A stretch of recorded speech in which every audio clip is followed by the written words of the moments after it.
I am never going to start a business and bring someone onto it unless they put in the same amount of capital that I do.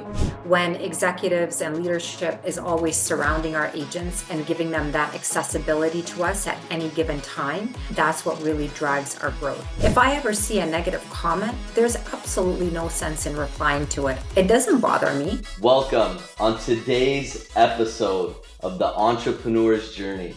I am extremely humbled and excited to announce this week's special guest. And she is leading an exceptionally innovative team and organization, Nadia Habib. Thank you so much, Nadia, for being on today's. Thank you for having me. I really appreciate it. How's your day been? Oh, it's been fantastic. Every day is great. Amazing. Well, we'll get right into it. We'll start off with background and journey. Can you share a bit about your professional journey and what led you to your current role at eXp Canada? Yeah, so my professional journey is actually a really interesting one because I was born into entrepreneurship with my family. And for me, I was a school teacher. I was actually a kindergarten teacher before I got into real estate. And I love kids so much that that's all I wanted, is to be surrounded by children. And my family started then doing land acquisition and development and building houses. And my dad always wanted everything to stay in the family. So my brothers would take on the projects, the different subdivisions that he had. And, I got into real estate because of that. I sold for them for about 5 to 7 years, and I really enjoyed it. I mean, working with your family, a lot of people may not like it, but I really enjoyed my time with them. But for me, I've always wanted more in my business, and I've always wanted to take my business to that next level.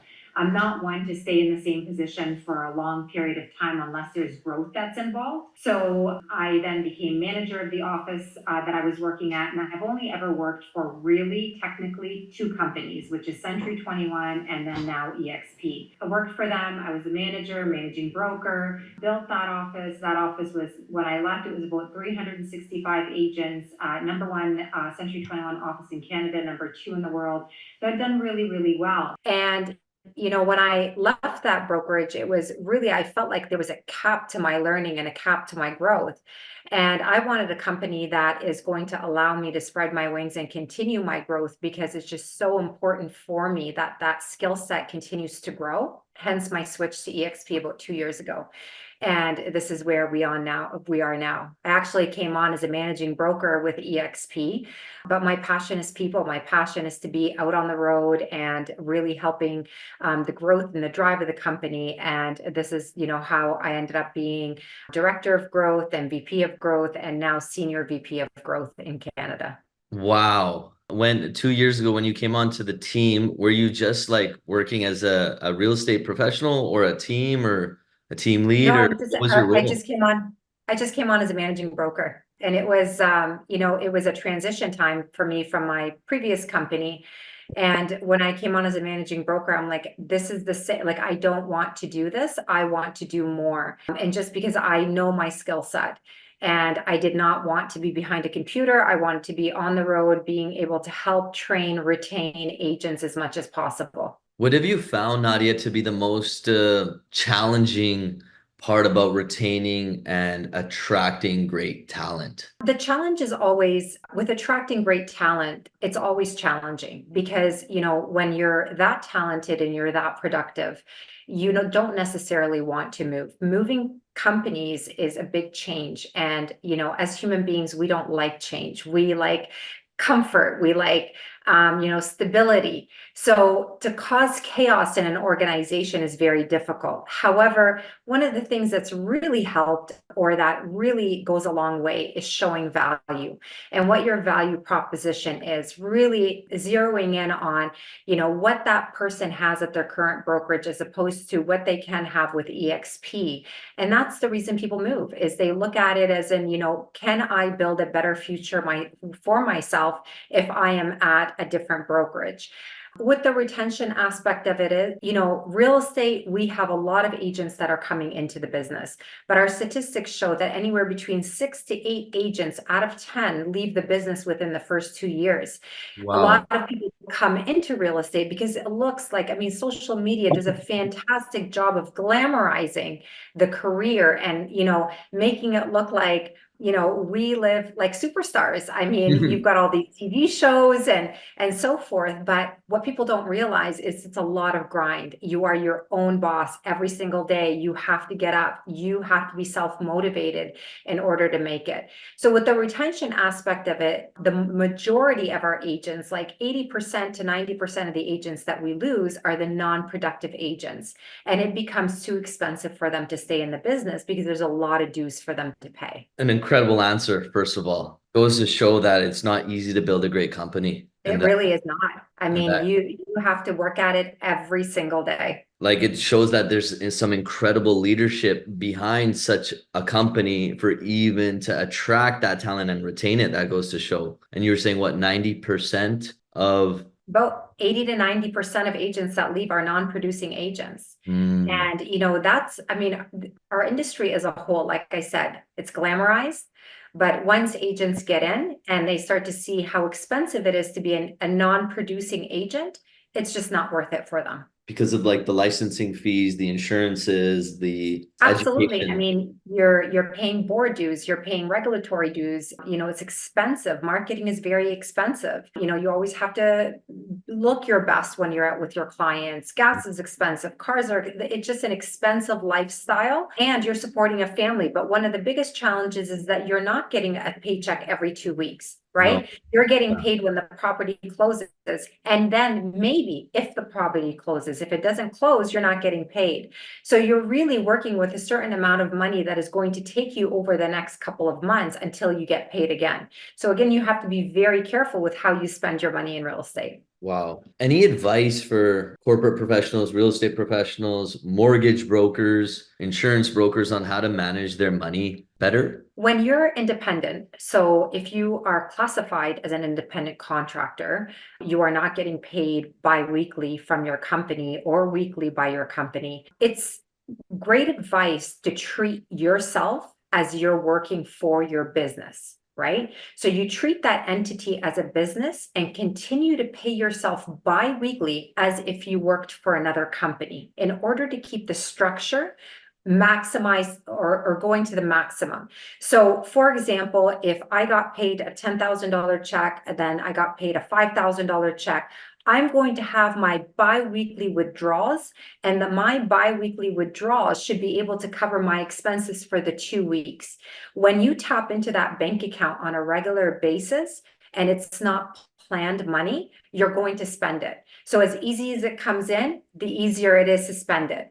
And I strongly suggest that anyone that is working under the independent umbrella to be able to schedule when they're going to get paid. Pay yourself like you are an employee of that company. Wow, that's incredible advice. It's not easy. And I guess a follow-up question is, do you have any systems or accountability checklists for the viewers watching this today or listening to this on Spotify on how they can manage or organize their financials? Well, the first step of many, right? You've got to figure out what your carrying costs are. So what are going to be my carrying costs for that period of a month? And in a period of a month, if I'm going to get paid twice, what do I need to make in order to cover my carrying costs and my lifestyle needs? Is it 10,000? Is it 20,000? Is it 15,000? Then that's what you're going to get paid bi-weekly minus the taxes.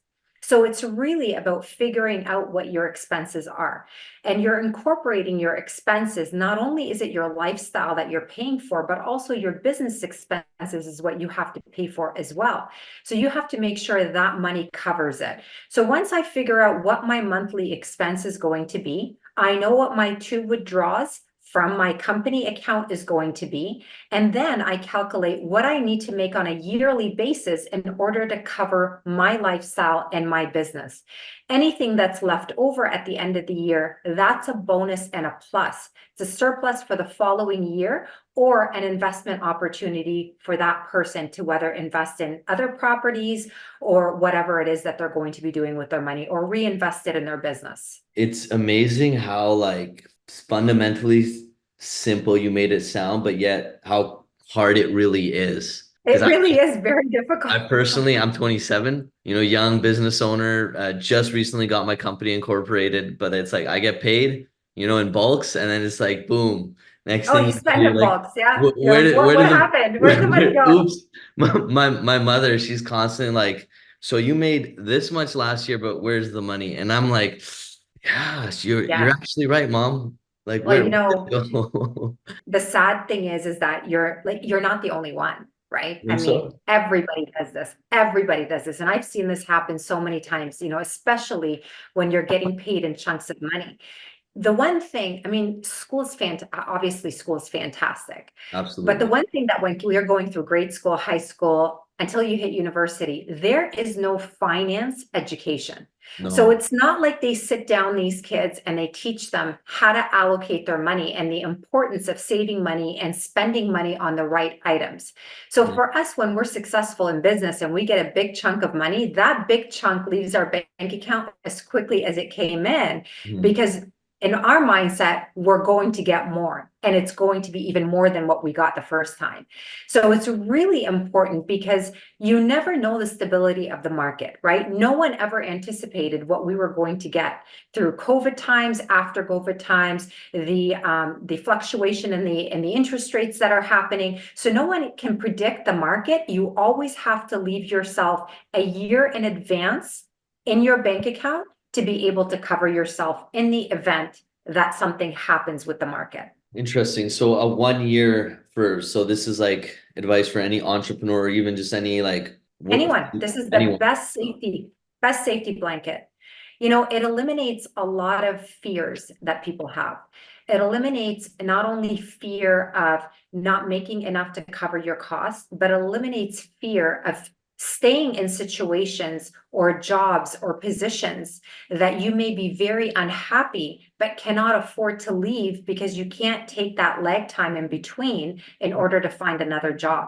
So having a reserve, whether it's 6 months to a year, is really going to free up your mindset to think clearly and make wise decisions, especially about your business partners. Leading up on business partners, how do you know if someone is a good business partner, an okay business partner, or let's call it what it is, a bad business partner? That's a very good question. A good business partner is someone, if I envisioned a good business partner, is someone that has the same goals as myself, vision, same dreams, same work ethic, same habits. I want someone to be a driver like myself. But most importantly, I want them to have as much skin in the game as I do. I am never going to start a business or start a team or an organization and bring someone onto it unless they put in the same amount of capital, same amount of money that I do. When individuals don't take risks, they're not working as hard because they don't have much to lose. Mm, When you have something to lose, you are going to work extra hard.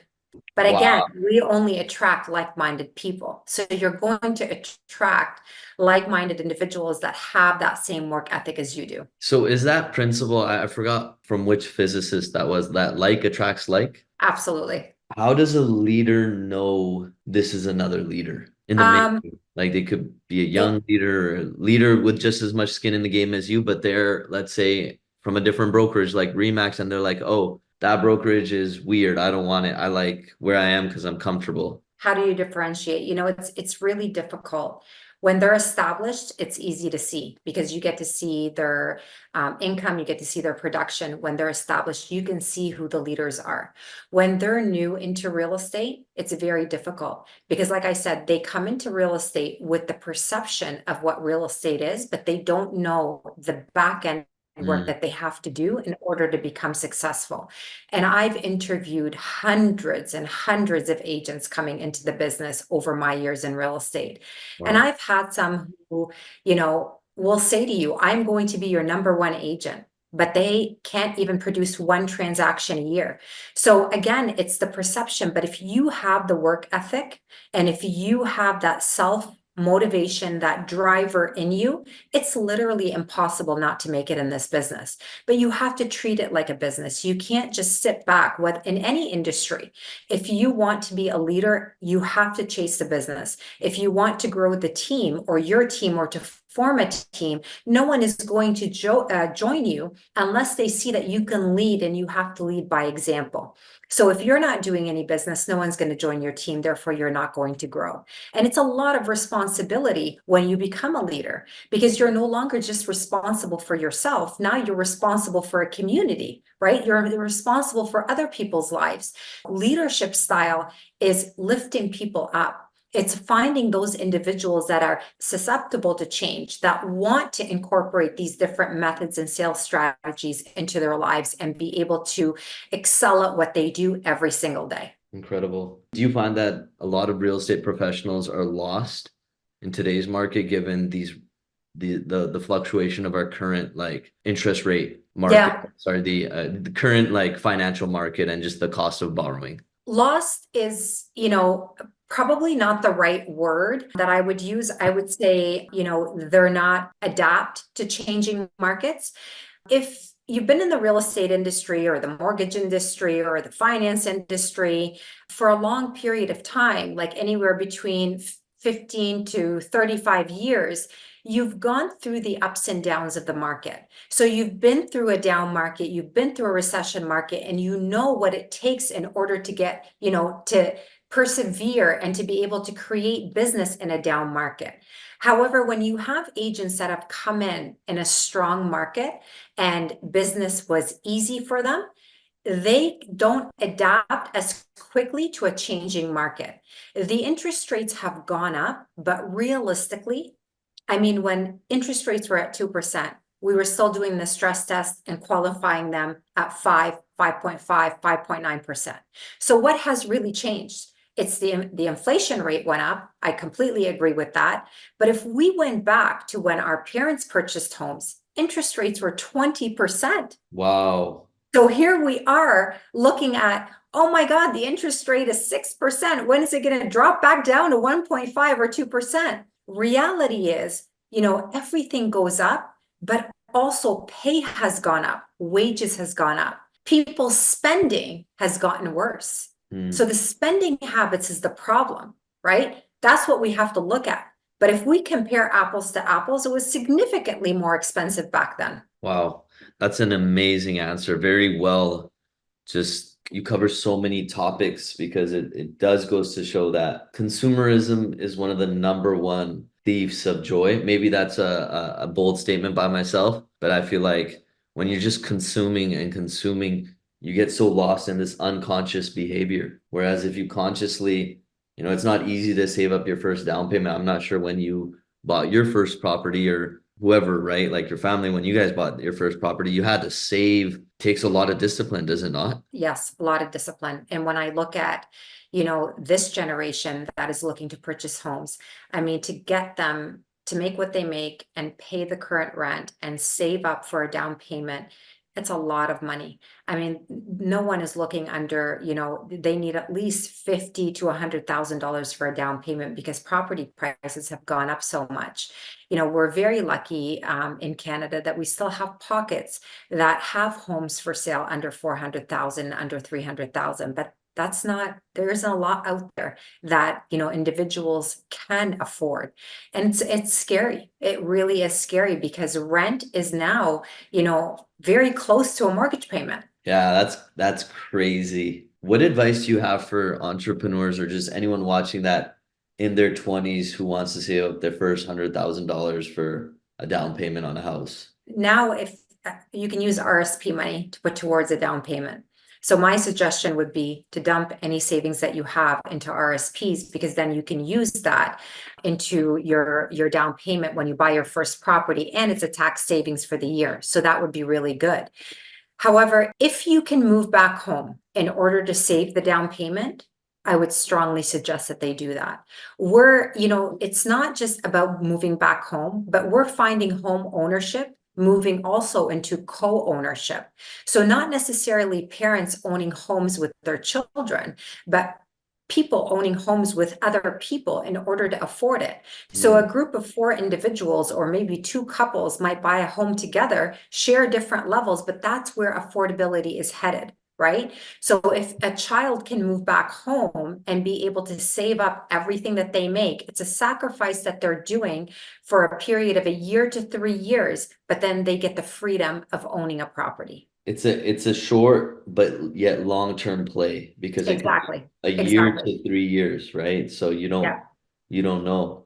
I like that. As the VP growth, what are your main responsibilities and objectives at EXP Canada? So my role is one of many. I handle the growth for the company, make sure that we are growing at a good rate, which we definitely are. We are almost at 7,000 agents across Canada right now. Our goal by the end of the year to be at 7,500. And again, that's a net number. Basically, I meet with agents all across the country, help them build their organizations, help them with the retention of their agents that they have on their teams or in their organizations, do masterminds across the country when it comes to training, dividing up different production levels so that we're able to provide the training that is adequate for that production level, and a lot of meetings. That's what I do, is a lot of meetings with our agents in order to always educate them on our value proposition. How do you manage your time so well? If it's not in my calendar, it's not happening. If So it's I not live in my and calendar, breathe. it's not It's happening. I not love that happening. quote. Even my kids, when they're like, Mom, do you want to go here? Do you want to go here? Last thing they'll ask me, did you put it in the calendar? Because I live by my calendar and I don't know how to function. So I'm very organized that way. Before I go to bed, I check my calendar for the day, the next day. When I wake up in the morning, it's the same thing in case anything else was dropped into the calendar for me. There are times, like important times, like I told you, my morning time and then my afternoon time, those are non-negotiable for me. And other than that, it's no matter what day it is, as long as I can put it in my calendar, it's going to happen. Yeah, always been my time management style. What strategies have you found most effective in driving growth in such a competitive and fast-paced market? It's showing up. It's really important for our agents to not feel that they are alone on the playing field. When executives and leadership is always surrounding our agents and giving them that accessibility to us at any given time, that's what really drives our growth. Giving our agents the tools that they need, the technology that they need. We're leaders in technology, giving it to them at their fingertips, always helping them get to that next level, being readily available to pivot at any changing market with our agents, and just providing that support that they need on a daily has been instrumental in the growth of EXP. Do you have any technologies you recommend for viewers and listeners watching this today to implement in their business? I'm going to skip this one because this is like all EXP stuff. So Amazing. No, I respect that. So, viewers out there watching this, if you want to learn more, make sure you check out. Is there a website where they can well, learn more? absolutely. I mean, they can go to our EXP website, but technology as a whole, what's most important to agents is always have a CRM system, always have a website, be present online, utilize social media, but give content that people can respond to. Give content that's going to educate your consumers, your audience. So what is going to educate them? Bring facts to the table. Let them know maybe what happened 20 years ago as opposed to what's happening now. When it comes to real estate, mortgages, finance, every person out there is interested in learning more about it. So any fun facts that you can bring to the table, and don't make it about you. Just because you're in real estate doesn't mean that your audience wants to see open houses and for sales on your social media every single day. How are you finding current professionals' content, like when you see it on social media, the perception, I know this is a vague question, but do you feel like it's an accurate depiction of the industry as a whole? I think everybody has their own style, which is really intriguing. Yeah. We have some are very serious and some are very fun and some dress up and some don't and some are very casual. And I feel social media is a way to show your personality. Mhm. If I talk to you every day and I know your talking style, and then I go to your social media and it is completely different than what I know you, it looks like a fake account to me. So when I look at Interesting. social media, I want to be able to see the person's personality, no matter who they are. And that's why I think it's so important that when you're posting videos, that they're authentic. So when I did the one for Mental Health Awareness Month, I just came back from conference. I had a fever, I was sick, but I wanted to put out a video.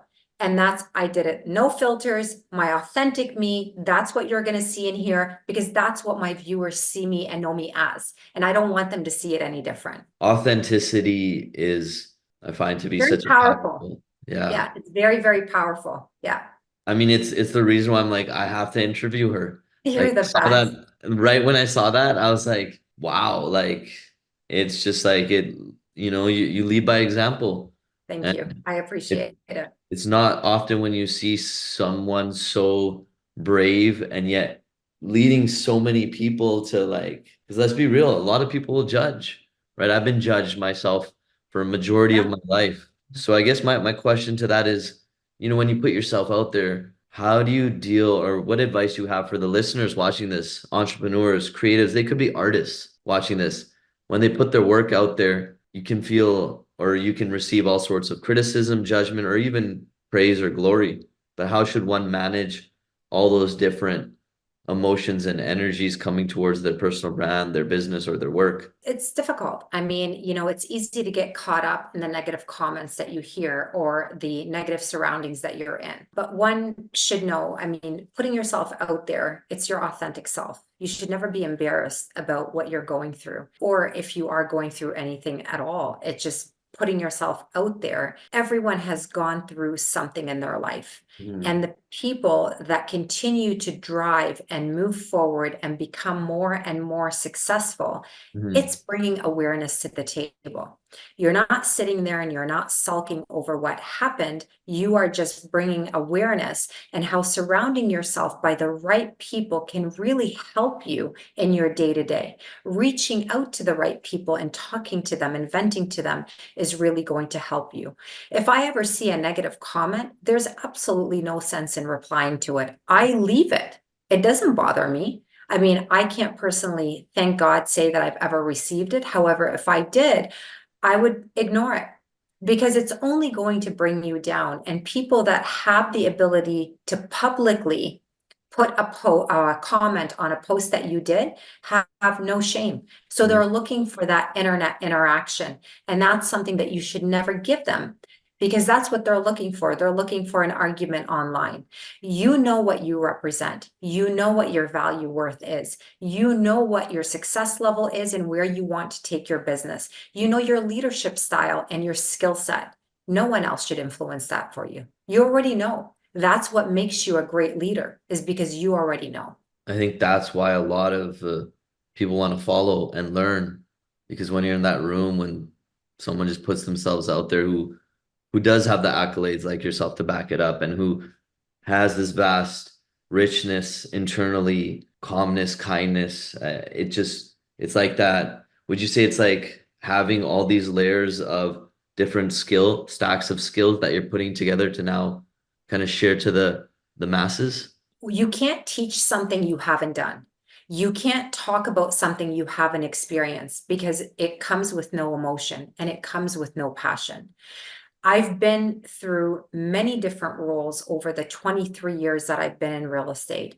And for me, it's easy to deliver with no preparation because I've been through it all, right? But also I recognize that there is still always room to learn from the greater, to always take in more information. However, when you've done it, it's easy to teach it and talk about it.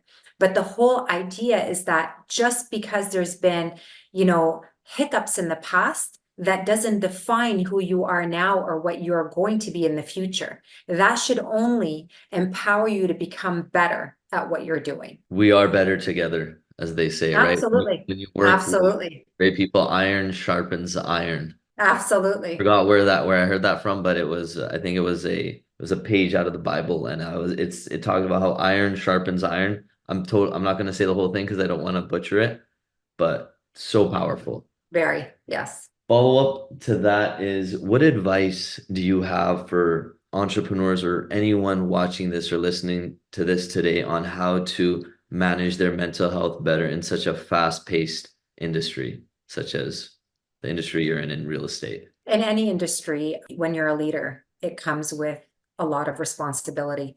And as a leader, we have our days, and anyone that tells you otherwise is lying.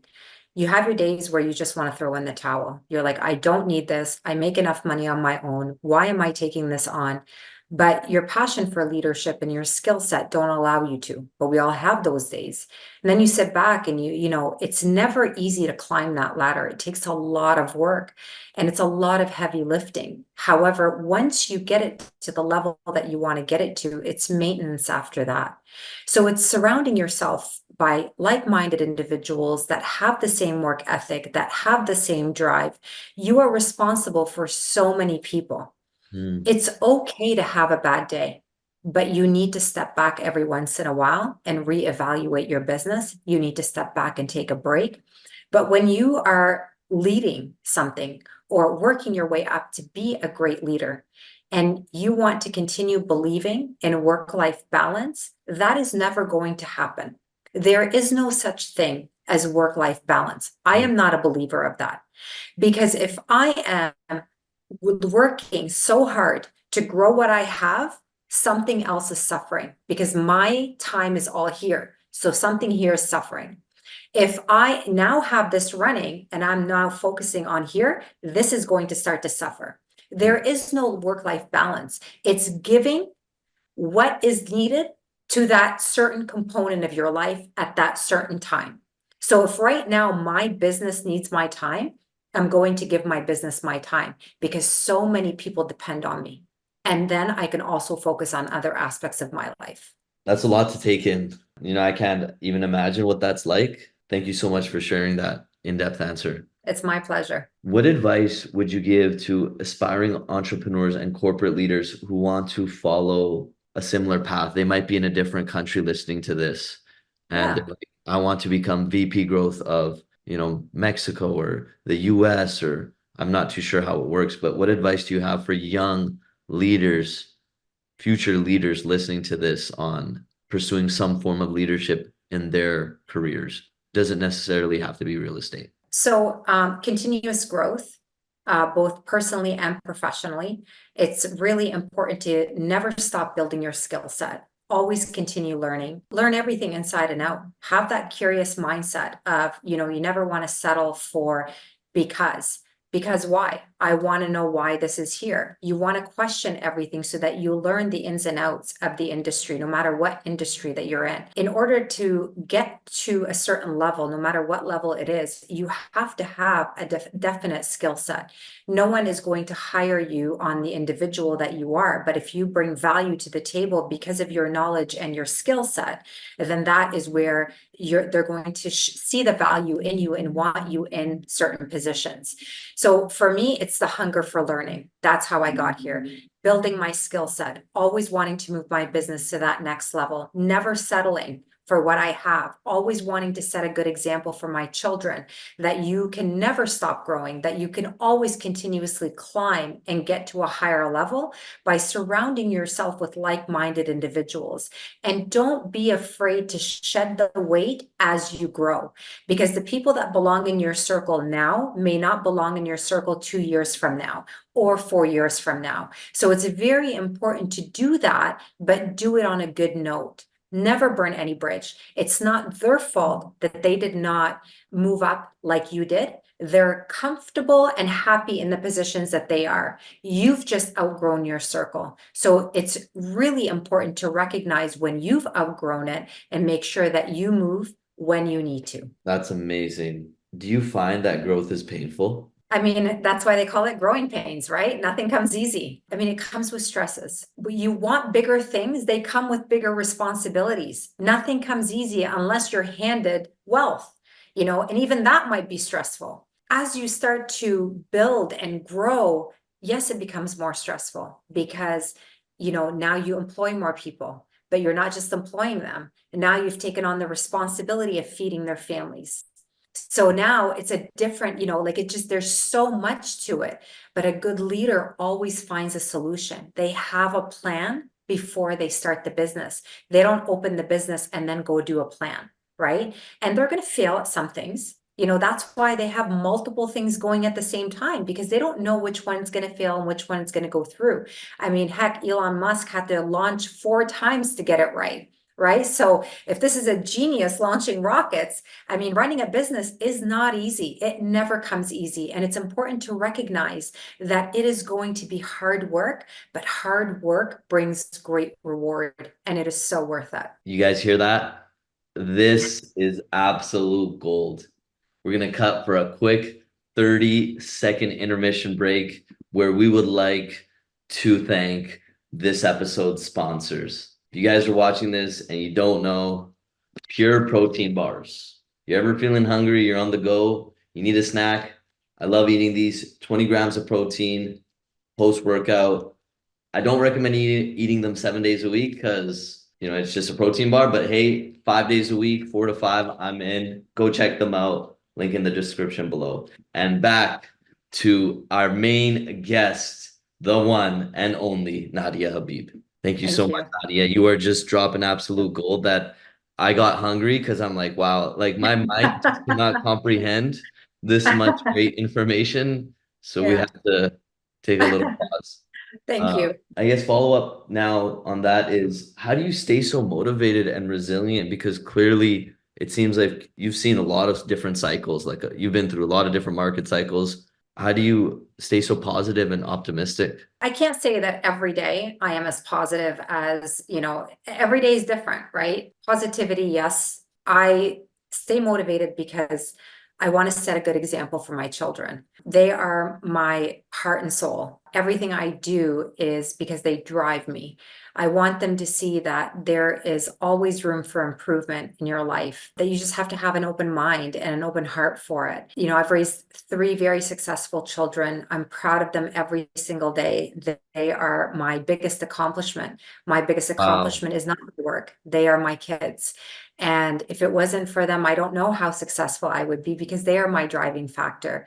I care that they see a strong individual, female leader in front of them. And, that drives them to do better in life. I worked hard to provide for them. I want them to have a good life for themselves, but I also want to have a good life for myself. And I want them to see that you can have both, but it takes a lot of work. And I was very fortunate that my kids were able to be with me on this journey to see how difficult it is to make it in real estate, and how difficult it is to climb the ladder, and how much you have to work in order to get to the levels that you get to, because that really teaches them on what to do in their businesses as well. So inspiring. And it's not easy, right, to be a mother and then to manage all your children and then also manage the company and then back to the children, back to the company. And it's, I can't even, I don't know how my mother does it. And she's a single mom. And sometimes I feel like she kind of goes a little crazy on me, but like, you got to give her that space and understand that like she's gone through so much more than I've ever been through. So what am I complaining about? Exactly.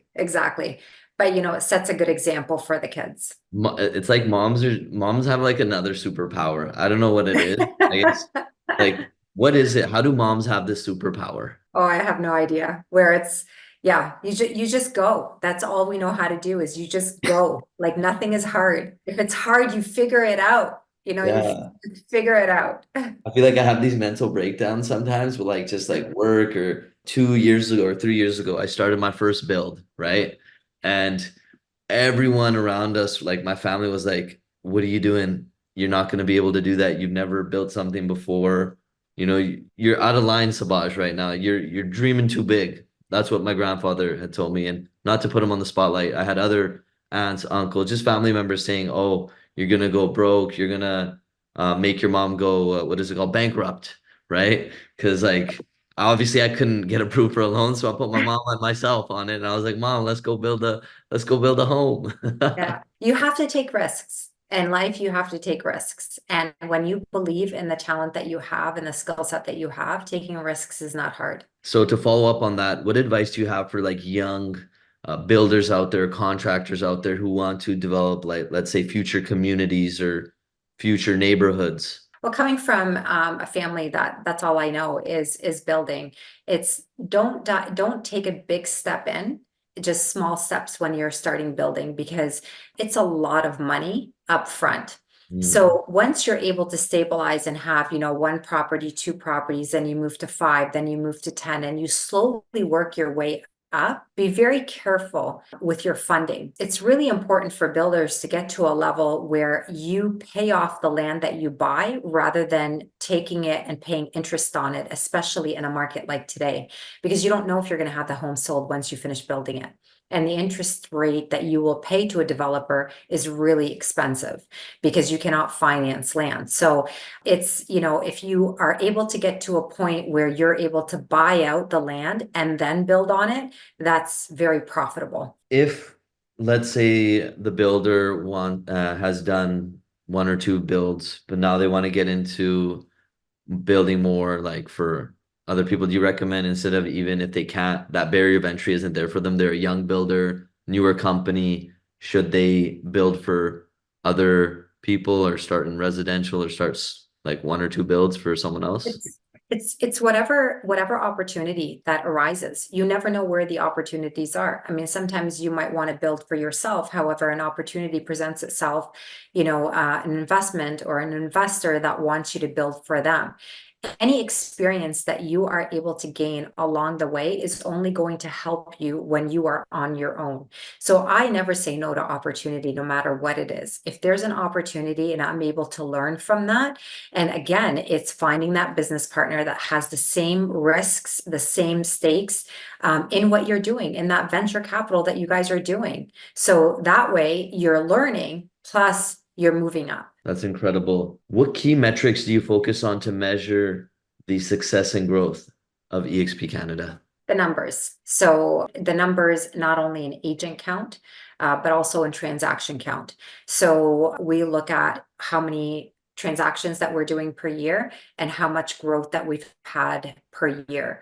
On average, if we're looking at the past couple of years, the growth has been anywhere between 1,000 to 1,500 net.